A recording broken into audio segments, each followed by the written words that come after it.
Good evening, I'm RENATA Burnett with the Tuesday's edition of the Regional News. We begin with news from Antigua and Barbuda.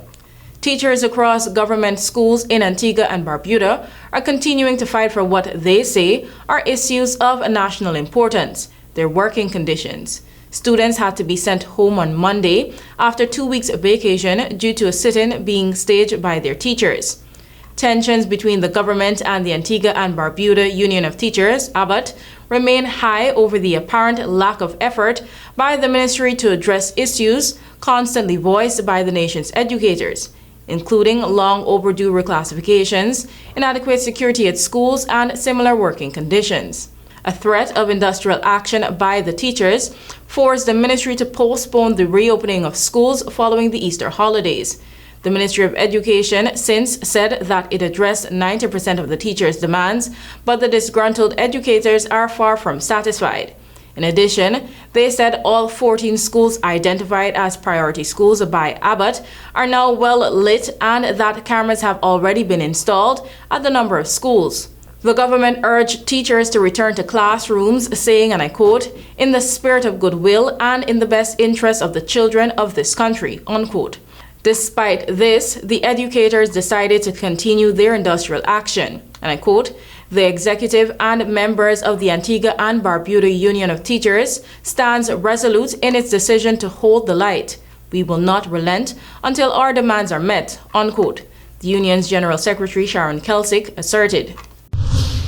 We now look at news from Trinidad and Tobago. CARICOM Secretary General Dr. Carla Barnett says an action plan to be implemented across the region will be compiled at the end of the CARICOM Crime Symposium at the Hyatt Regency in Port of Spain.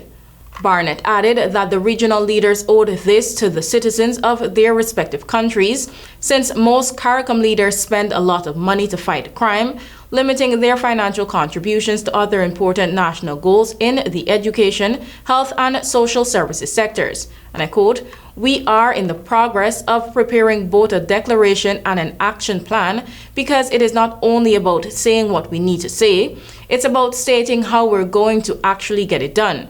We are organizing to ensure we enlist the support and experts across the region as we proceed forward," unquote, Barnett said at the symposium on Monday.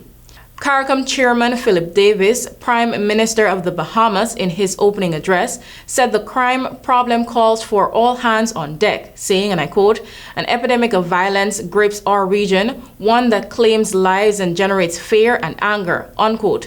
Acknowledging the battle as a complex one, Davis added, and I quote, "There is a tangle of social, economic, and environmental factors at the heart of this crisis. During these 2 days of deliberation, we must find the resolve to untangle these layered issues," unquote.